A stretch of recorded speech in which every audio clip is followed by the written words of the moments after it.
Dan yang N, mekanisme asuransi. 1. Underwriting. Underwriting adalah proses penafsiran jangka hidup seorang calon peserta yang dikaitkan dengan besarnya resiko untuk menentukan besarnya premi. Dalam melakukan proses underwriting, terdapat 3 konsep penting didasarkan bagi perusahaan asuransi untuk menerima dan menolak suatu penutupan resiko. Yang pertama, kemungkinan menderita kerugian. Kedua, tingkat resiko. Ketiga, hukum bilangan di mana makin banyak objek yang mempunyai risiko yang sama atau hampir sama akan makin bertambah baik bagi perusahaan karena penyebaran risiko akan lebih luas dan kemungkinan penderita kerugian dapat secara sistematis diramakan. Pada asuransi syariah, underwriting berperan A. Mempertimbangkan risiko yang diajukan proses seleksi. B. Memutuskan menerima atau tidak risiko-risiko tersebut. C. Menentukan syarat. D. Mengenakan biaya upah. E. Mengamankan profit margin dan menjaga agar perusahaan asuransi tidak rugi. F. Menjaga kestabilan dana yang terhimpun agar perusahaan dapat berkembang. G. Menghindari anti seleksi. H. Underwriting juga harus memperhatikan pasar.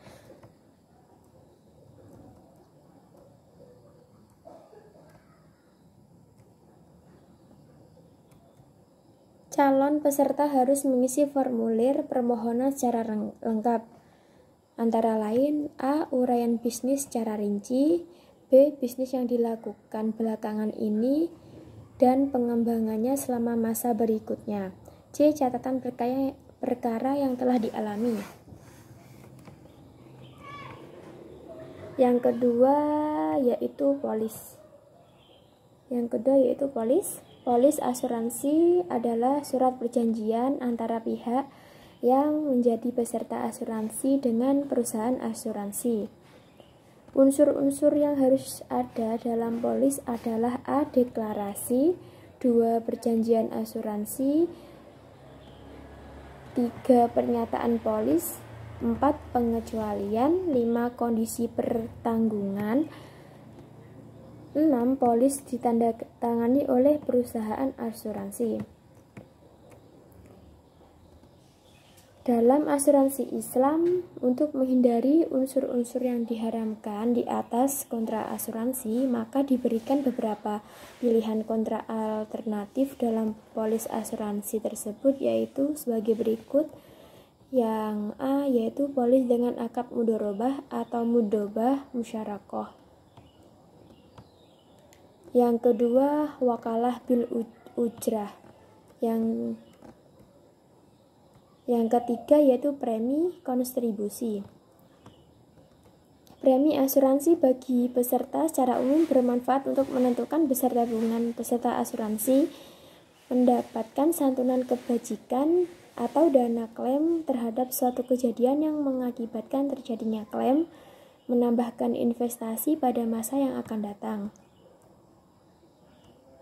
Premi dalam asuransi syariah umumnya dibagi beberapa bagian, yaitu A. Premi tabungan, B. Premi tabaruk, 3. Premi biaya. Penetapan tarif premi asuransi kerugian tergantung pada beberapa hal, yaitu yang A. Premi murni dihitung berdasarkan profil kerugian, B. Biaya perolehan, C. Biaya administrasi. Yang keempat, pengelolaan dana asuransi atau premi dapat dilakukan dengan akad mudharabah musyarakah atau wakalah bil ujrah.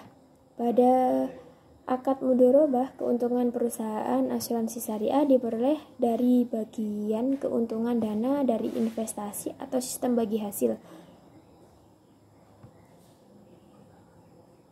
Pada akad mudharabah musyarakah, perusahaan asuransi bertindak sebagai mudharib yang menyertakan modal atau dananya dalam investasi bersama dana para peserta.